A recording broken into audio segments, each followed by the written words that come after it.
Öncelikli olarak şunu çok iyi görmemiz lazım ki dolardaki ve altındaki bu yükseliş tamamıyla pandemiyle alakalı. Şunu insanlar unutmaması gerekiyor. Dünya olarak 100 yılda bir karşılaşabilecek bir sağlık kriziyle karşı karşıyayız ve hala bu süreçten çıkmış değiliz. Ve bu süreçte de çok net bir şekilde şunu ifade etmem lazım. Hem kişisel bazda hem ülkesel bazda bizim asıl endişelenmemiz gereken sağlıktır ve istihdamdır. Bu çerçevede dolar veya altın veya finansal meseleler kesinlikle ve kesinlikle ikincil önem düzeyine sahip. Yani asıl önemli olan şeyler bunlar değil. Asıl önemli olan şeyler sağlığımızdır ve istihdamdır. Şimdi bu çerçeveden baktığımızda peki Türkiye'de ekonomik durum ne? Nasıl genel olarak? Dediğiniz gibi bugün baktığımızda ABD'nin bu yılın ikinci çeyreğinde %30'dan fazla küçüldüğünü gördük çeyreklik bazda. AB ülkelerinin %10'lar düzeyinde küçüldüğünü gördük. Türkiye'nin rakamları gelecek ay açıklanacak, ekonomik büyüme rakamı gelecek ay açıklanacak ama biz tahmin ediyoruz ki Türkiye diğer ülkelere kıyasla ikinci çeyrekte iyi bir ekonomik büyüme performansı gösterecek. Belki çok daha iyi bir ekonomik büyüme performansı gösterecek. Neden? Cevabı şurada. Baktığımızda Nisan ve Mayıs aylarında hakikaten Türkiye'de ekonomik aktivitenin önemli ölçüde daraldığını gördük. Ve zaten biz bunu kendi kendimize yaptık. Bazı sektörleri otelcilik, restorancılık gibi tamamen biz kendimiz kapattık. Yasayla, kanunla kapattık. Alınan kararlarla kapattık. Diğer taraftan da diğer sektörlerde ciddi bir kısıtlamaya gittik. Pandemiyle mücadele edebilme noktasında. E, Bu ekonomik aktivitenin ciddi ölçüde yavaşlaması, daralması anlamına geliyor. E, peki daha sonra ne oldu? Haziran ayı ile birlikte alınan önlemlerde kısmi düzeyde bir gevşemenin başlamasıyla birlikte biz ilginç bir şekilde tüketici harcamalarının pandemi öncesi düzeye döndüğünü gördük. Burada baktığımız rakam kredi kartı harcamaları. Çünkü o rakamları direkt olarak hızlı bir şekilde görebiliyoruz. Ve kredi kartı harcamalarında biz Haziran ayı itibariyle pandemi öncesi döneme döndüğümüzü görüyoruz ki bu iktisatçı olarak benim için de aslında şaşırtıcı bir şeydi. Bu kadar hızlı bir şekilde harcamaların eskiye dönmesini açıkçası ben de beklemiyordum. Peki bu sonuç ne anlama geliyor? Bu sonucun şu anlama geliyor. Bir, Türkiye'de vatandaşlar, tüketiciler genel anlamda olumlu ekonomik beklentilere sahip ve geleceğe olumlu bir şekilde bakıyorlar. Pozitif bir şekilde bakıyorlar demek. Neden? Eğer siz geleceğinizin belirsiz olduğunu düşünürseniz harcama yapmazsınız. Geleceğinizin az çok güvence altında olduğunu düşünürseniz ancak harcama yapmaya eğilimli olursunuz. Ve bu pandemi sürecinde bile harcamaların eski düzeyine dönmesi bu noktada hem Türkiye ekonomisinin oldukça dinamik ve canlı bir ekonomi olduğunu gösteriyor. Hem de tüketicilerin Türkiye ekonomisine genel olarak güvendiğini gösteriyor. Peki buradan ne anlayacağız? Mevzunun bir diğer tarafı da tüketici güven, ekonomik güven endeksleri, reel kesim güven endeksleri. Bu endekslerin de Haziran ayında ciddi şekilde düzeldiğini gördük. Ciddi şekilde iyileştiğini gördük. Ve gerçek anlamda aslında V şeklinde bir düzeltmeye doğru, V şeklinde bir ekonomik hikayeye doğru gittiğimizi görüyoruz. Haziran ayında gelmeye başlayan verilerle birlikte. Bu durumun ortaya çıkmasında evet Türkiye ekonomisinin canlı, dinamik olması ve tüketici beklentilerinin iyi olması, vatandaşların ekonomik beklentilerinin olumlu olması önemli bir paya sahip olduğu gibi hükümetin açıkladığı ekonomik paketlerin de ciddi bir payının olduğunu söylememiz lazım. 200 milyar TL olarak açıklanan paket zaman içerisinde 250, 280 ve hatta 300 milyar TL'nin de üzerine çıktı. Ve bu rakamlar artık milli gelirin %5'inden de daha yüksek düzeyde ekonomik paketler anlamına geliyor. Bu paketler olmadan, bu kadar kapsamlı paketler olmadan Türkiye ekonomisinin pandemi sürecini görece başarılı bir şekilde atlatması gerçekten çok zor olurdu. Bu konuda hükümete çok büyük görevler düşüyordu ve bu hükümet bu devasa ekonomik paketlerle bu yükün altından kalkmasını bildi diyebiliriz. İşin zaten sağlık boyutunda Türkiye önemli bir başarı hikayesi. Pandemi sürecini gerçekten güzel bir şekilde sağlık alanında diğer ülkelere kıyasla atlatma sürecinde olduğumuzu görüyoruz. Pandemi sürecini iyi yönetiyoruz. Bu anlamda pandemi sürecini hem sağlık alanında hem de ekonomi alanında iyi yönettiğimizi söyleyebiliriz. Fakat bu şu anlama gelmiyor. Ekonomik sıkıntı yaşamadığımız anlamına gelmiyor. Tabii ki ekonomik sıkıntı yaşayacağız. Dediğim gibi 100 yılda bir gerçekleşebilecek bir sağlık krizinin içerisindeyiz. Burada bizim üzerimize düşen, hükümetin üzerine düşen şey bu yaşanan sıkıntıları nasıl minimize ederiz ve nasıl bu sıkıntılardan en hızlı bir şekilde kurtulabiliriz? Yani nasıl pandeminin etkilerini minimize edebiliriz ve nasıl hızlı bir şekilde ekonomimizi ayağa kaldırabiliriz? Nasıl hızlı bir şekilde ekonomiyi eski haline getirebiliriz? Burada sorulması gereken soru bu. Bu noktada benim önem verdiğim rakamlardan birisi istihdam oranı. Evet, işten çıkarma yasaklandı. Fakat kayıt dışı istihdamın ülkemizde %20'ler düzeyinde olduğunu biliyoruz. Tarım dışı istihdam rakamlarına baktığımız zaman, tarım dışı resme baktığımız zaman. Özellikle burada bu noktadan hareketle özellikle kayıt dışı istihdam mevzusundan dolayı Türkiye'de işsizlik oranının ve genel anlamda da istihdam oranının pandemi sürecinde önemli ölçüde düştüğünü görüyoruz. Şimdi bu istihdam oranının düştüğünü görüyoruz. Bu noktada aslında şöyle bir anekdot da var. Bunu da belirtmem iyi olabilir. İşsizlik oranı aslında bu süreçte, pandemi sürecinde yükselmek bir yana düşmüş gibi göründü. Çok az olsa da. Bunun sebebi şu. Bir, işten çıkarmak yasak zaten. İkincisi de işini kaybettiğin zaman pandemi ortamında iş arama ihtimalin yüksek değil. Ve bir kişinin işsiz sayılabilmesi için iş araması gerekiyor teknik olarak. Bu tüm dünyada böyle. Türkiye'de de böyle, tüm dünyada da böyle. O yüzden böyle işsizlik oranına baktığımızda aslında pandemi süreciyle çok da alakalı bir resim göremiyoruz. Bizim bakmamız gereken yer neresi? İstihdam oranı. Ve istihdam oranına baktığımızda pandemi sürecinde Nisan itibariyle yaklaşık 5 puanlık bir düşüş görüyoruz. %46'dan %41 düzeylerine.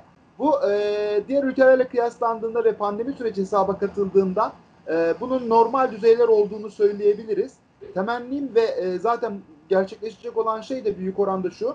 Haziran ayında ki ekonomik canlanma, ekonomik güçlenme ile birlikte istihdam oranında da önemli yükselişler, önemli iyileşmelerin yaşandığını göreceğiz. Buradan son sorunuza gelelim. Özellikle halkın çok merak ettiği, vatandaşın merak ettiği altına, dolara ne oluyor şeklinde. Burada ilk önce altından başlayalım. Altın biliyorsunuz başlangıçta düştü fakat daha sonradan yükseldi pandemi sürecinde.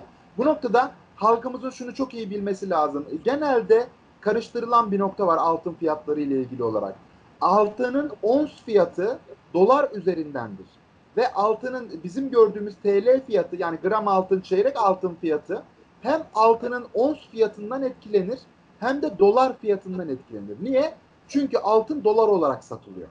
Ve bu süreçte de altının ons fiyatının biz 2000 doların üzerine çıktığını gördük. 1400 dolarlardan 2000 doların üzerine çıktığını gördük ki bu çok dramatik bir artış. Bunun yanı sıra doların da TL karşısında ciddi ölçüde değer kazanması TL olarak altının bu süreçte çok ciddi şekilde yükselmesini de beraberinde getirdi. Peki neden altın fiyatı yükseliyor? Ons olarak neden yükseliyor? Buna cevap verelim bir de. Her ne zaman dünyada belirsizlik artarsa o zaman altın fiyatı artma eğiliminde olur. Pandemi süreci de belirsizliğin ciddi şekilde arttığı bir dönem. Yani belirsizliğin arttığı dönemlerde yatırımcı iştahında azalma olur. Ve yatırımcılar da güvenli limanlara dönmek isterler. Ve dünyada faiz oranlarının bu süreçte düşük olması da ki yine belirsizlik ortamlarında faiz oranları düşük olma eğilimindedir. Yatırımcıların altına ciddi bir teveccüh göstermeleri neden oldu. Yani altın fiyatındaki yükselişin arka planında tamamıyla yatırımcı psikolojisinde yaşanan değişim ve pandemi süreci bulunuyor. Aslında doların fiyatında yaşanan değişim de yani dolar TL kurunda yaşanan değişim de bu noktayla irtibatlı. Baktığımız zaman yatırımcıların pandemi sürecinde artan belirsizlik nedeniyle risk iştahlarının ciddi şekilde azaldığını ve bu nedenden ötürü de Türkiye gibi gelişmekte olan ülkelerden yatırımlarını çektiklerini görüyoruz yatırımcıların. Bu nedenden ötürü sadece Türk lirasında değil, diğer gelişmekte olan ülkelerin para birimlerinde de bu süreçte ciddi değer kayıpları oldu. Baktığımızda Brezilya reali, Güney Afrika randı ya da Meksika pezosu, Arjantin pezosu, Rus rublesi gibi para birimlerinde de Türk lirası ile benzer ölçülerde biz değer yitirişlerinin yaşandığını gördük. Özellikle özellikle Real yılbaşından bu yana %33 değer kaybı ile bu noktada ilk sırada geliyor. Arkasından Güney Afrika randının geldiğini görüyoruz. %25-26 düzeyleriyle. Ve Türkiye, Rusya, Güney Afrika, Arjantin, Meksika, bu ülkelerin para birimleri genel anlamda Türkiye ile benzer ölçüde değer yitirdiler. Yani Türk lirası diğer gelişmekte olan ülkelerden özellikle ayrışmadı. Diğer gelişmekte olan ülkelerle benzer bir performans gösterdi. Hatta şunu söyleyeyim, bu dediğime kurdaki son çıkış, son zıplama dahil. Yani bu ne demek? Kurdaki Ağustos ayındaki zıplamadan önce aslında TL biraz da olsa, belirli ölçüde de olsa diğer para birimlerine kıyasla pozitif ayrışıyordu. Yine dolara karşı değer yitirmişti. Fakat diğer para birimlerine kıyasla daha az değer yitirmişti. Bu Ağustos ayındaki son yükselişle birlikte TL diğer gelişmekte olan ülkelerle benzer bir değer yitirme pozisyonuna gelmiş oldu. Aslında TÜİK'in açıkladığı enflasyon rakamlarının genel olarak oldukça güvenilir olduğunu söylemem lazım. Ne yazık ki geniş halk kesimlerince TÜİK'in açıkladığı enflasyon oranı ile insanların hissettiği enflasyon oranı arasında önemli düzeyde bir fark bulunduğu yönünde bir kanaat var. Bu kanaat hani genel olarak çok geniş toplumsal kesimlerce paylaşılıyor. Bu noktada fakat ben TÜİK'in verilerinin hatalı olduğunu düşünmüyorum. Bu noktada tüketici psikolojisi ya da vatandaşın psikolojisinin aslında böyle bir fark olduğu yönünde bir hissiyat ortaya çıkardığını düşünüyorum. Bunu da şöyle açıklayabilirim. Bu noktada aslında şunu söylemem lazım. Bakınız, TÜİK mesela bugün %11, %12 enflasyon açıkladığı zaman herhangi bir tüketicinin, herhangi bir vatandaşın kendi enflasyonunun bu rakamın 5 puandan fazla yukarısında olacağını ben olmasına çok az ihtimal veriyorum. Başka bir deyişle burayı düzelteyim yine. TÜİK enflasyonu %11-12 açıkladığında vatandaşın enflasyonunun da %15-16'dan daha fazla olma ihtimalinin gerçekten çok düşük olduğunu söylemem lazım. Bunun temel sebebi bir, TÜİK'in açıkladığı rakamlar çok ciddi düzeyde, çok ciddi miktarda toplanan fiyatlara dayanıyor. Ve arkada çok ciddi bir işçilik var, çok ciddi bir çalışma var. Yani rakam oldukça güvenilir. İkincisi ise bir ekonomide fiyatlar birlikte hareket etme eğilimindedir. Yani fiyatlar arasında korelasyon yüksek düzeydedir. Bu nedenle TÜİK'in açıkladığı, TÜİK belirli fiyatlara göre, bazı fiyatlara göre enflasyon oranı açıklasa bile, tüketici başka ürünleri tüketiyor olsa bile, tüketicinin enflasyonu ile TÜİK'in açıkladığı enflasyon birbirinden çok ayrışamaz. Dediğim gibi neden?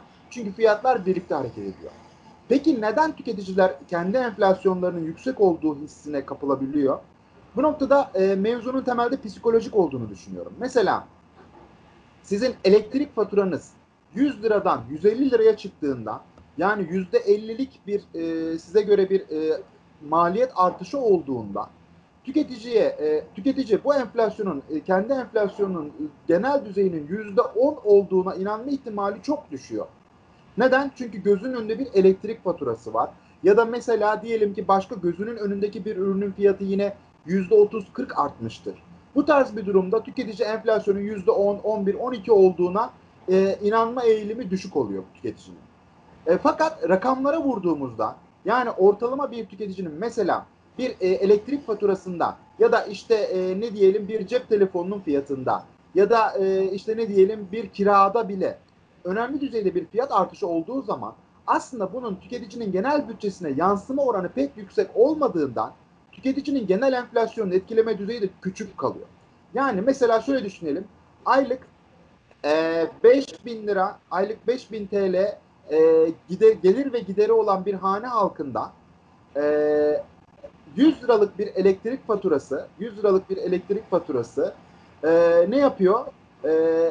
%2'lik bir paya sahip tüketicinin bu bütçesinde, değil mi? %2'lik paya sahip. Bu tüketicinin elektrik faturası %50 arttığında, maliyet %50 arttığında tüketicinin bütçesini de aslında %50'nin %2'si kadar etkiliyor. Yani ne kadar etkiliyor aslında? 1 puan etkiliyor. Yani tüketicinin bütçesini %10'dan %11'e çıkarıyor. 11'den 12'ye çıkarıyor. Yani %50'lik bir artış bile tüketicinin harcamalarındaki ya da tüketicinin bir kalemindeki aslında tüketicinin enflasyonunu çok az değiştiriyor. Neden? Çünkü tüketicinin bütçesinde düşük bir paya sahip. İşte ben genel anlamda bu psikolojiye bağlıyorum. Yani bizler normal insanlar olarak yüksek zam yapılan ürünlere çok odaklanıyoruz. Az zam olan ya da fiyatı hiç değişmeyen ürünlere az odaklanıyoruz. Ve genel olarak da tüketici bütçemizdeki payını, yüksek zamlı ürünlerin tüketici bütçemizdeki payını da göz ardı etme ya da ihmal etme eğiliminde oluyoruz. Bu yüzden hissettiğimiz enflasyonun gerçektekinden daha yüksek olduğunu düşünme eğilimindeyiz. Bu noktada şunu da söylemem lazım.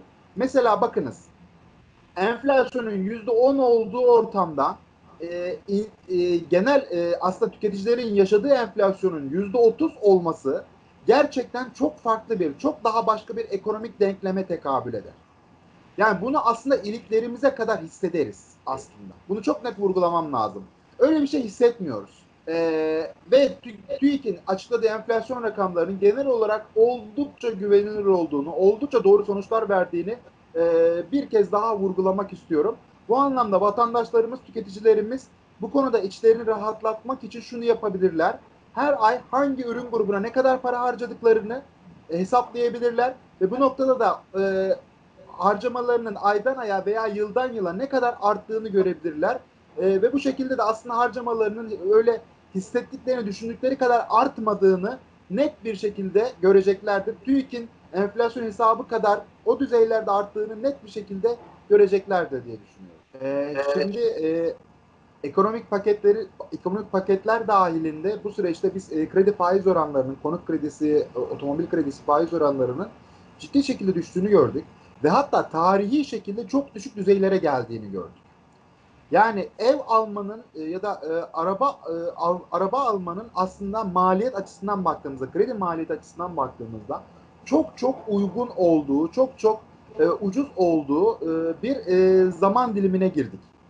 Fakat bu sürecin uzantısında ev fiyatlarında dramatik artışlar yaşandı. Zaten otomobil fiyatlarında artış yaşanmıştı. Kredi faizlerindeki düşüş bu artışı belirli oranda yine arttırdı. Ve bu süreçte Haziran ayı ile birlikte bu süreçte konut satışlarında da dramatik artışların yaşandığını gördük. Fakat gelinen süreçte hem bir nevi bu ekonomik paketlerin maksadının hasıl olduğunu hem de artık odağımızın tüketici harcamalarını bu şekilde konut ve otomobille doğru arttırmaktan ziyade ticari kredilere ve ticareti geliştirmeye, ekonomiyi geliştirmeye, reel sektörü desteklemeye dönük hale getirilmesinin daha doğru olabileceği ve olacağı bir zaman dilimine girdi. Yani bundan sonraki süreçte kredilerin tüketicilere verilmekten daha çok tüketicilerden ziyade bu süreçte kredilerin tüketicilerden ziyade işletmelere ticari kredi olarak verilmesi reel ekonominin desteklenmesi anlamında daha olumlu olabilir. Ve hatta enflasyonist etkilerin azalması noktasında da iyi olabilir diye düşünüyorum. Bu noktada pandemi sürecinde likiditenin başlangıçta artırılması tabii ki doğru bir karardı. Ve bugün ise likiditenin azaltılmasının biz yine doğru bir karar olduğunu görüyoruz. Az önce bahsettiğim nedenlerden ötürü. Bu noktadan hareketle içinde bulunduğumuz an itibariyle ekonominin dinamizmi ve canlılığı sayesinde ciddi anlamda toparlandığını, verilerin ciddi anlamda düzeldiğini görüyoruz. Ve bu noktadan itibaren artık reel sektörün desteklenmesiyle birlikte artık hatırı sayılır oranda eski haline dönmeye başlayacağını göreceğiz. Ve tüketici harcamaları da zaten eski haline dönmüş olması bu noktada ekstra bir desteğe olan ihtiyacı da ortadan kaldırmış durumda. Bu şekilde para politikasının daha ılıman bir zemine gelmesini olumlu buluyorum ve doğru buluyorum. Genel olarak aslında politika faiz oranında bir artış beklemiyorum. Sebebi ise enflasyon oranının bu yıl içerisinde düşüş trendinde olacak olması. Fakat Merkez Bankası uyguladığı fiili faiz oranını bu süreçte zaten belirli düzeyde arttırmış vaziyette. Ben Merkez Bankası'nın bu fiili faiz oranı kanalıyla reel ekonomi ve finansal piyasaları düzenlemeye devam edeceğini düşünüyorum. Özellikle faiz arttırımı yönünde, resmi politika faiz oranı arttırımı yönünde yeterince baskının oluşmadığını ve genel gidişatın da enflasyonun düşüş yönünde olması nedeniyle e, politika faiz oranında politika faiz oranında bir arttırım açısından uygun olmadığını düşünüyorum.